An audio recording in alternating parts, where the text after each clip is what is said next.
या अपघातानंतर प्रतिक्रिया दिलेली आहे या बोटीचे मालक राजेंद्र यांनी। त्यांचं म्हणणं आहे की 3:15 वाजता ही बोट निघालेली होती। यामध्ये 80 प्रवासी होते। लाईफ जॅकेट सुद्धा या प्रवासी बोटीमध्ये होते। मात्र नेव्हीची बोट आली आणि या बोटीला प्रवासी बोटीला एक प्रदक्षिणा केली, एक राऊंड मारला आणि त्यानंतर पुन्हा दूर जाऊन ही बोट या प्रवासी बोटीवरती आदळली आणि त्यामुळे हा अपघात घडलेला आहे। ज्या अपघातामध्ये प्रवासी बोटीचे 2 तुकडे झाले आणि सगळे प्रवासी पाण्यामध्ये पडले असं त्यांचं म्हणणं आहे।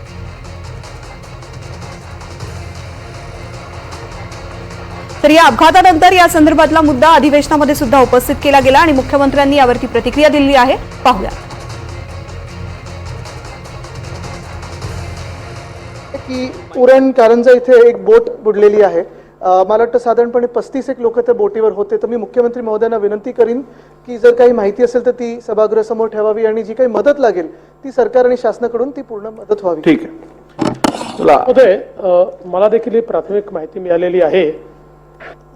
अंदाजे 30-35 लोक त्या बोटीवर असावेत आणि आता जी काही प्राथमिक माहिती आहे ही काही फायनल माहिती मानू नये, पण त्यातले जवळपास 20 लोक रेस्क्यू झालेले आहेत, पण 5-7 लोक अजूनही सापडत नाहीत अशी प्राथमिक माहिती माझ्याकडे आलेली आहे।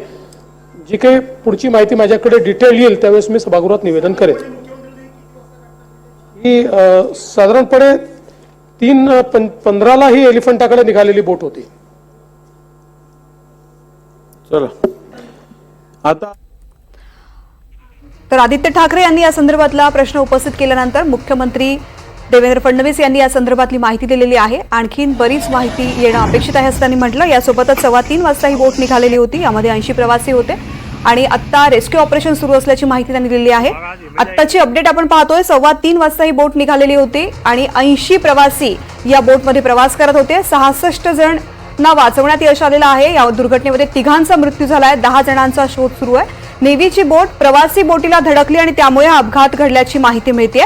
या प्रवासी बोटीमध्ये जे प्रवासी प्रवास करत होते त्यांच्यासाठी लाईफ जॅकेट सुद्धा उपलब्ध करून देण्यात आलेले होते असं बोटीच्या मालकांचं म्हणणं आहे।